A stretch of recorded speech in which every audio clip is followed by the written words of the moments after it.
Webheads, besides the comic book shop, where do you get those special deals for your cheap comic books?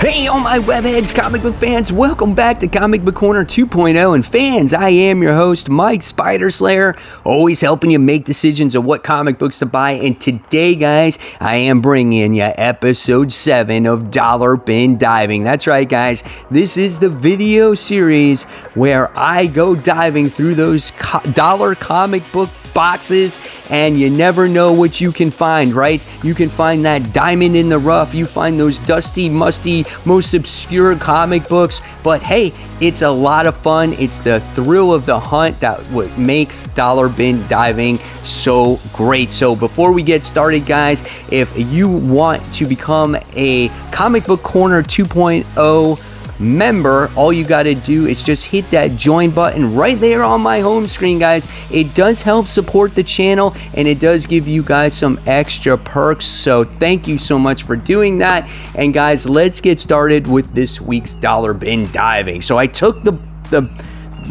comic books out of the black bag already. I have them in a stack, so here is the stack. Of course, it's always around 10 to 12 books. That's what I get each week.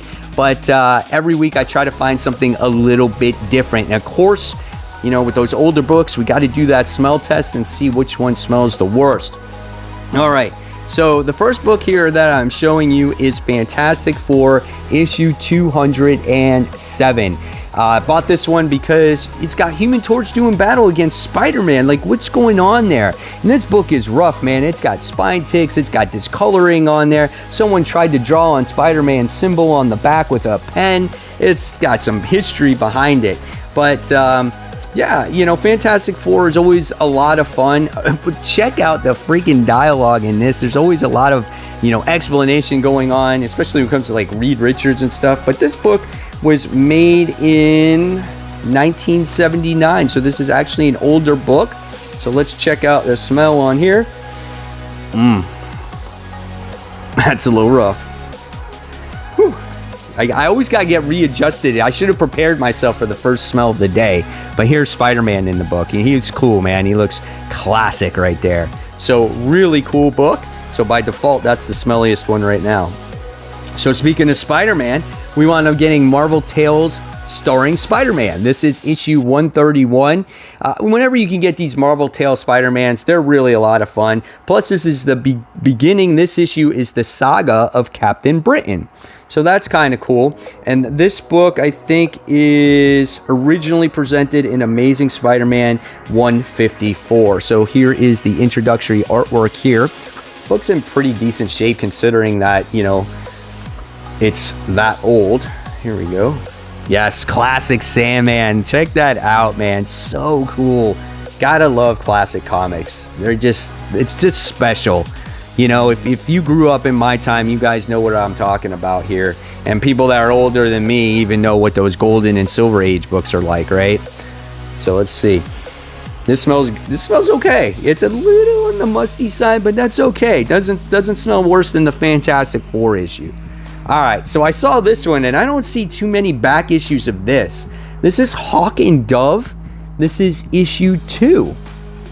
So, yeah, here you get to see Dove, and there's Hawk on there.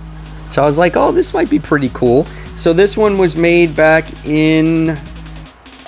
Can't even see when it was made. Probably in the... Oh, I was going to say in the 90s, but it's in 1989. So at the tail end of it. So let's check out some of the artwork in here. So here's some of the art. Hawk and Dove, man. Woo, this is classic. Some more artwork in there. You gotta love all those advertisements. All right. There's some more. Did any of you guys ever read this series? Dove looks pretty good in there too. So pretty cool. Oh, let me do the smell test on this. Let's check it out. That's normal. That's absolutely fine. All right. So there that one is. Okay, so now we picked up a book that I never, ever see back issues on. I always see like the older one, like issue 1, issue 2, and this is Dazzler. This is issue 36. Like, I didn't even know her run went for this long, which I find it hysterical that it did. This one was in 1984.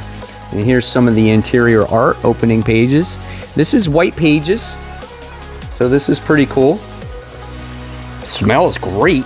I mean, for an old comic book. All right, so here's the interior art in here. Did any of you guys read Dazzler back in the day? So far, she's like not in her costume, not doing any dazzling stuff. Oh, there it is. There's a little action right there. Right, and then here's some more there too.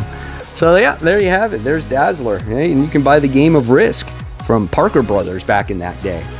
All right, so what's next on this list?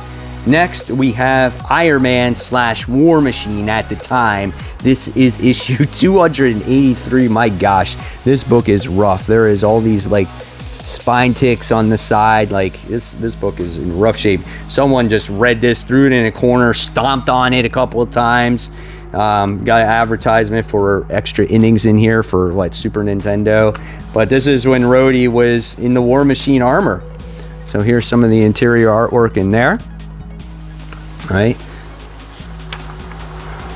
Got an advertisement which looks like what, Marvel cards? Is that what it was for back then? Yep. Trade them, collect them, learn about your favorite characters. Here's some more art. Smells fine. Man, these comics smell good today. I'm getting a break this week, right? Here's some more interior artwork. So yeah, that's pretty cool. So you got War Machine, Iron Man, 283. All right, so let's see what else we got here. Next, we wound up getting Wolverine issue 19.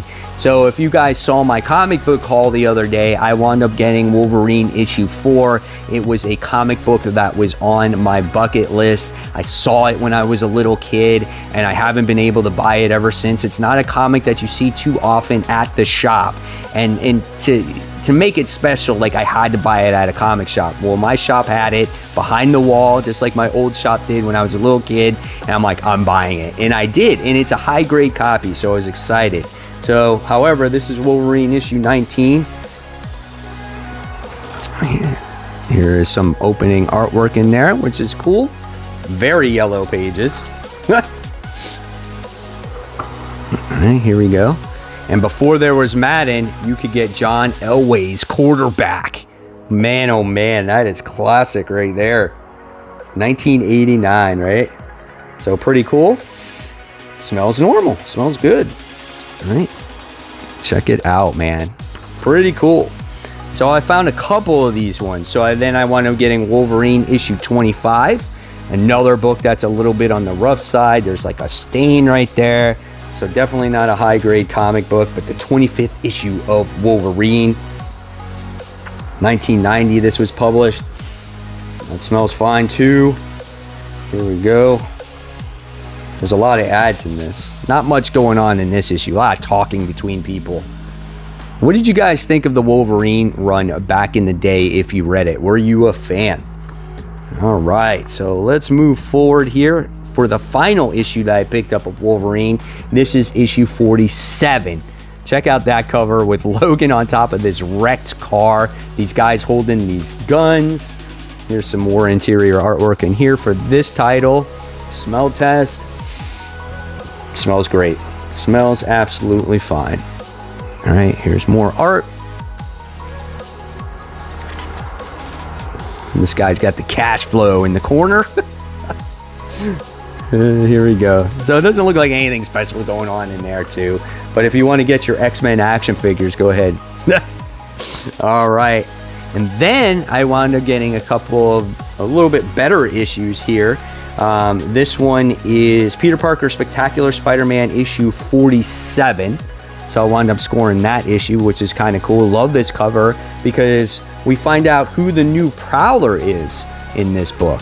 So I have a lot of these Peter Parker Spectacular Spider-Man books. I don't think I have this one. So I was like, oh, that looks cool. And even if I do have it, it's a pretty good, higher grade comic. Not that that book is worth a lot of money, but still. And then The reason why I have a lot of Peter Parker Spectacular Spider-Man comics is because Black Cat is in that series, and here I wound up getting issue 88.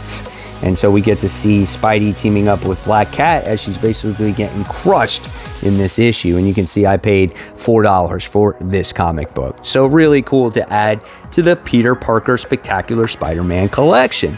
And there you guys have it. There is dollar bin diving this week. Maybe one day I will search through those dollar bins and I will find that book that might be worth like $50, but they didn't catch it yet, you know, type of deal. So I'll keep searching, guys. We'll see how it goes. But guys, if you like this video, please give it a thumbs up, subscribe. Don't forget to hit the bell so you don't miss any content from me. And if you haven't checked out my comic book day haul yet, I'll leave that right here for you here, and I'll leave you some other video right over here. And until next time, guys, this is Mike Spider Slayer signing off. Keep reading, keep buying, keep collecting, guys. Take care.